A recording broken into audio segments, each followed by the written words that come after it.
Pernahkah Anda merasa tubuh cepat lelah meski sudah makan teratur dan minum jamu kunyit yang katanya menyehatkan? Ternyata ada rahasia tersembunyi yang jarang disadari. Kunyit, si raja rempah emas ini memang luar biasa untuk sendi nyeri, pencernaan, dan daya tahan tubuh. Namun tidak semua cara konsumsinya tepat, terutama untuk lansia. Yang dianggap sehat bisa menjadi masalah bila dikombinasikan dengan makanan yang justru saling berbenturan. Tubuh lansia jauh lebih sensitif dari yang kita bayangkan. Salah campur bisa bikin perut kembung, tekanan darah naik, bahkan mengganggu fungsi hati dan ginjal tanpa disadari. Padahal niatnya ingin sehat. Jika informasi ini bermanfaat, berikan like dan tulis di komentar makanan apa yang biasa Anda campurkan dengan kunyit. Jangan lupa subscribe untuk tips kesehatan lainnya. Tubuh lansia bekerja sangat berbeda dari tubuh muda. Sistem metabolisme melambat, kemampuan organ menyaring racun menurun, dan pencernaan tidak sekuat dulu. Apa yang aman dikonsumsi anak muda belum tentu aman bagi mereka yang telah melewati usia 60 tahun. Inilah mengapa kita harus lebih bijak memilih kombinasi makanan. Kunyit mengandung kurkumin yang luar biasa manfaatnya. Namun senyawa kuat ini juga bisa bereaksi negatif bila disandingkan dengan bahan tertentu. Bukannya membangun kekebalan tubuh, malah bisa memicu inflamasi, memperberat kinerja ginjal, hingga memunculkan efek samping yang merusak kesehatan. Mari kita pahami 7 kombinasi makanan yang sebaiknya dihindari dengan kunyit. Bukan untuk menakut-nakuti, tapi untuk melindungi kesehatan Anda. 1. Produk susu tinggi lemak seperti susu full cream, keju keras, atau mentega. Kombinasi yang tampak menyehatkan ini ternyata menyimpan risiko tersembunyi. Banyak lansia terbiasa mencampurkan kunyit dengan susu full cream karena dipercaya membuat tubuh hangat, meredakan nyeri sendi, dan membantu tidur nyenyak. Namun lemak jenuh tinggi dalam susu bisa memperlambat proses pencernaan. Ketika lemak ini bertemu kurkumin dari kunyit, senyawa tersebut terjebak terlalu lama dalam sistem pencernaan. Alih-alih diserap tubuh secara maksimal, kurkumin justru menumpuk dan memicu iritasi lambung atau memperberat kerja liver pada tubuh lansia. Beberapa orang mengeluhkan perut begah, rasa panas di ulu hati, atau mual ringan setelah minum susu kunyit yang katanya menyehatkan. Inilah tandanya. Lemak jenuh dalam susu juga berpengaruh pada pembuluh darah. Di usia lanjut, elastisitas pembuluh darah sudah tidak sebaik dulu. Bila ditambah konsumsi tinggi lemak plus senyawa aktif kunyit yang merangsang metabolisme, maka tekanan darah bisa jadi tidak stabil, terutama menjelang malam. Kombinasi ini bisa memicu gangguan tidur, jantung berdebar, atau membuat tubuh terasa panas dan tidak nyaman sepanjang malam. Jika ingin tetap menikmati manfaat kunyit, gunakan susu rendah lemak atau susu nabati seperti susu oat atau almond tanpa tambahan gula. Kombinasi ini lebih ringan dicerna, tidak membebani liver, dan tetap membantu kurkumin terserap dengan baik dalam tubuh. Banyak lansia bangun pagi dengan kepala berat, badan pegal, atau susah buang air besar setelah minum susu kunyit sebelum tidur. Padahal masalahnya mungkin bukan usia, tapi kombinasi bahan yang tidak sesuai dengan kondisi tubuh yang sudah berubah. 2. Makanan asam seperti tomat mentah. Kedengarannya biasa, namun dampaknya bisa luar biasa ketika bertemu dengan kunyit dalam tubuh lansia. Bayangkan salad segar berisi tomat mentah, disiram air jeruk nipis, lalu ditaburi bubuk kunyit karena katanya antiinflamasi dan awet muda. Tomat mentah tinggi kandungan asam. Senyawa asam ini bertemu kurkumin dalam kunyit bisa menimbulkan efek samping yang tidak disadari. Lambung lansia cenderung lebih sensitif. Lapisan lendir pelindung dinding lambung menipis seiring usia, sehingga mudah teriritasi. Begitu masuk campuran tomat mentah dan kunyit, tubuh bekerja keras menyeimbangkan keasaman dengan produksi asam lambung tambahan. Hasilnya bisa terjadi iritasi ringan yang ditandai rasa perih di perut, kembung, atau mual ringan tanpa sebab jelas. Kondisi ini sering tidak disadari karena dianggap gangguan biasa akibat cuaca atau kelelahan. Padahal gangguan kecil berulang bisa jadi akumulasi besar. Kunyit bersifat merangsang empedu. Dikombinasikan dengan tomat tinggi asam, bisa mempercepat kontraksi lambung dan menyulitkan penyerapan nutrisi. Makanan asam lainnya seperti jeruk, nanas, belimbing, atau sambal asam pedas juga memberi efek serupa jika bertemu kunyit dalam satu waktu makan. Efek iritasi bisa bertahan berjam-jam bahkan hingga keesokan harinya. Tidak semua asam bisa dilawan dengan minum air putih banyak. Solusinya, tomat sebaiknya dikonsumsi dalam kondisi matang seperti ditumis ringan atau direbus. Proses pemanasan menurunkan keasaman dan mengurangi efek iritasi. Beri jeda waktu 2-3 jam antara konsumsi tomat dan kunyit agar tubuh tidak kebingungan menyeimbangkan zat aktif dari dua sisi berbeda. 3. Bayam, sayuran yang kaya zat besi non-heme. Jenis zat besi dari tumbuhan ini lebih sulit diserap tubuh dibanding zat besi hewani. Kurkumin dalam kunyit meskipun punya segudang manfaat justru dapat menghambat penyerapan zat besi non-heme di dalam usus. Ketika bayam yang kaya zat besi dicampur atau dikonsumsi berdekatan dengan kunyit, hasil akhirnya mengejutkan. Tubuh gagal menyerap zat besi yang seharusnya masuk. Ini bukan sekadar soal nutrisi terbuang.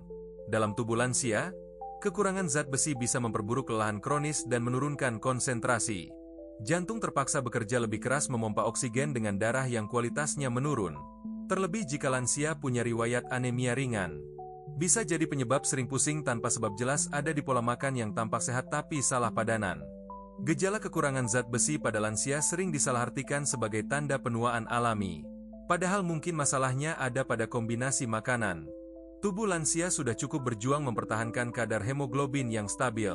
Jangan tambah beban dengan menghambat penyerapan zat besi. Jika ingin mengonsumsi bayam dan kunyit, beri jeda waktu yang cukup. Misalnya bayam di pagi hari, kunyit baru dikonsumsi sore hari. Atau kombinasikan bayam dengan vitamin C dari papaya atau jambu biji untuk meningkatkan penyerapan zat besi, tanpa mencampurkan kunyit.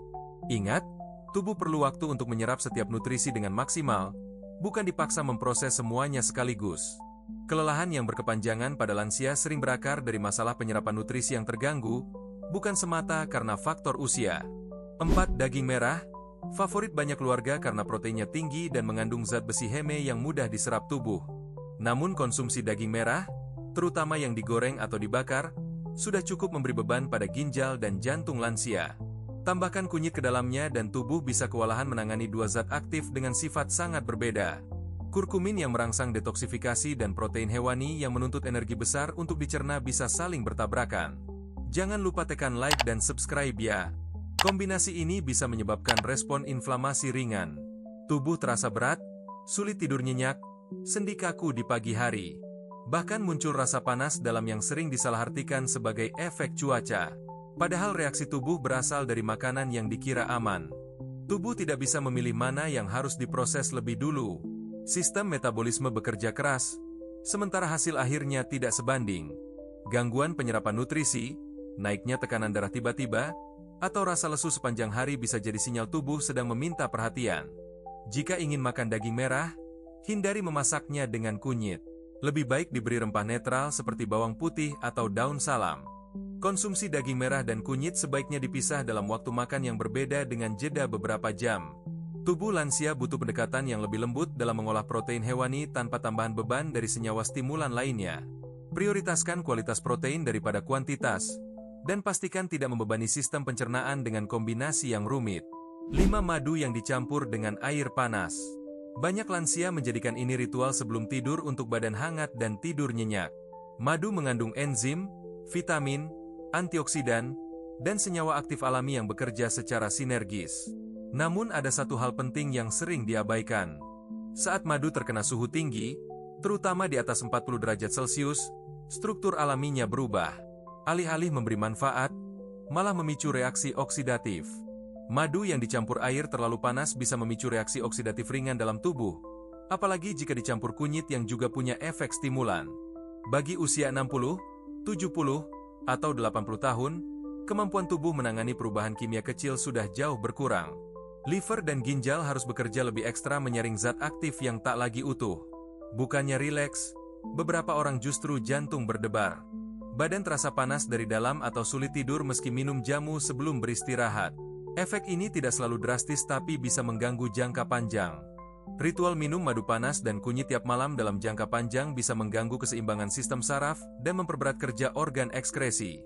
Apalagi jika madu yang digunakan adalah madu olahan yang sudah mengandung gula tambahan, pengawet, atau telah mengalami pemanasan saat produksi.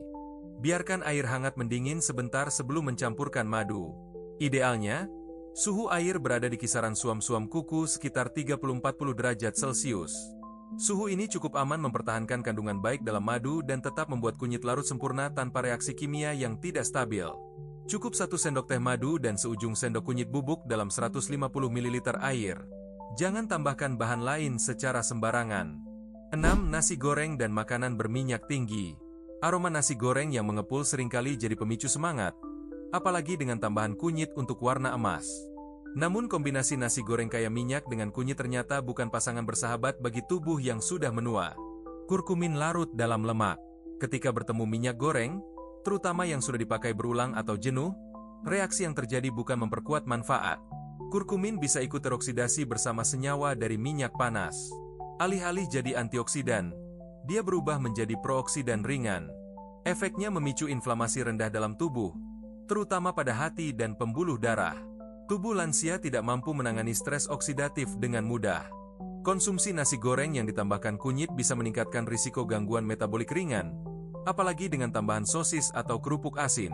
Kombinasi garam tinggi dan minyak panas menjadi beban tambahan bagi ginjal yang sudah bekerja lebih lambat karena usia.